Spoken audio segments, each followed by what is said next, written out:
من علينا ربنا إذ بعث محمدا أيده بنصره أيدنا بأحمدا أرسله مبشرا أرسله ممجدا صلوا عليه دائما صلوا عليه دائما۔ ایک مرتبہ درود شریف پڑھیے۔ اللہم صلی علی سیدنا و مولانا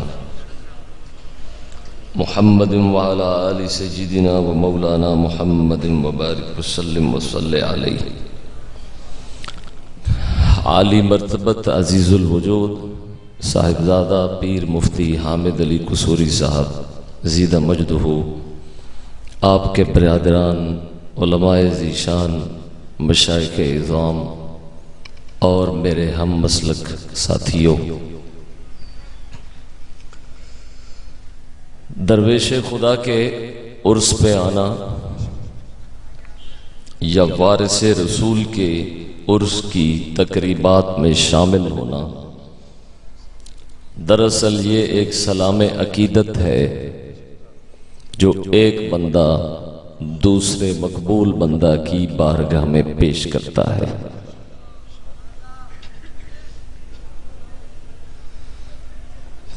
سلام محبت اور سلام عقیدت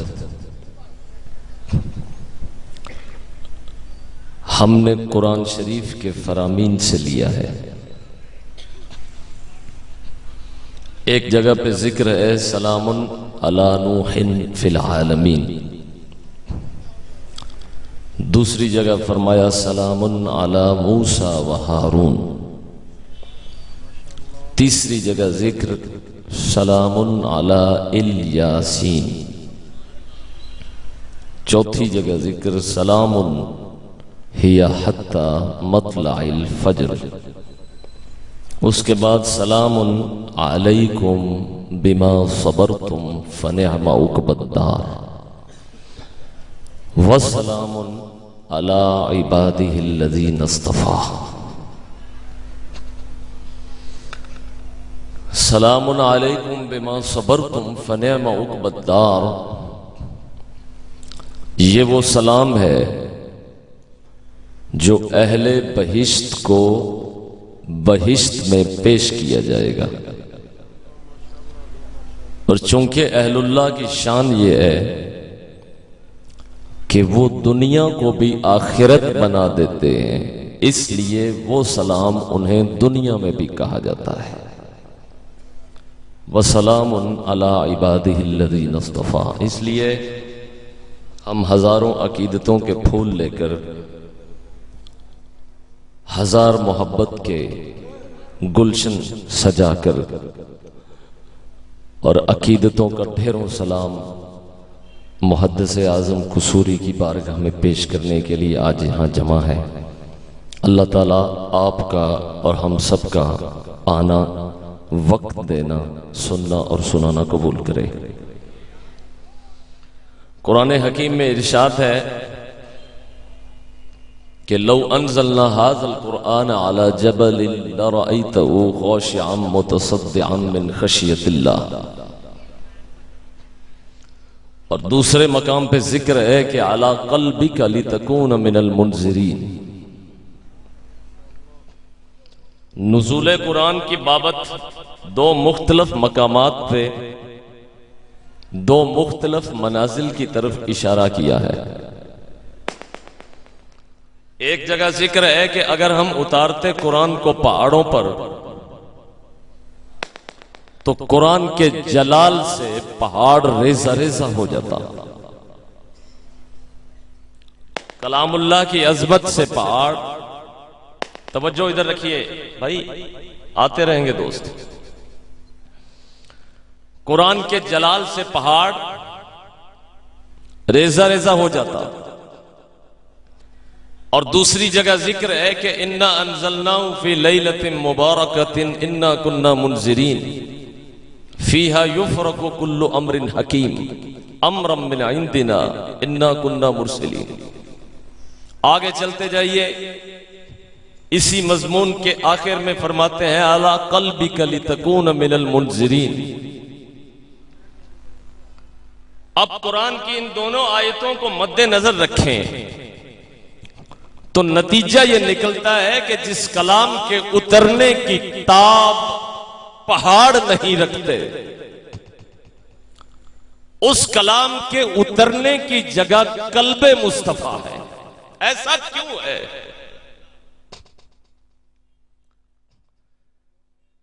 کلام کے جلال، کلام کی عظمت، کلام اللہ کی ہیبت، کلام کا نور، کلام کی ہدایت، کلام کا علم،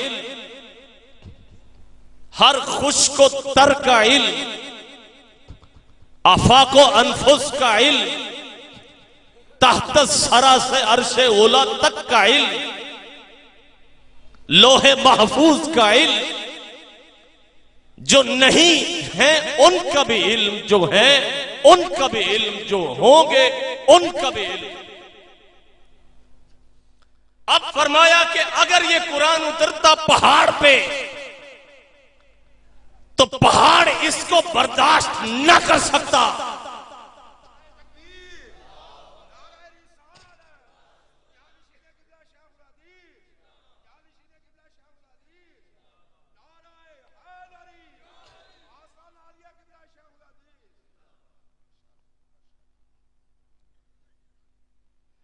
اگر ہم اتارتے قرآن کو پہاڑ پہ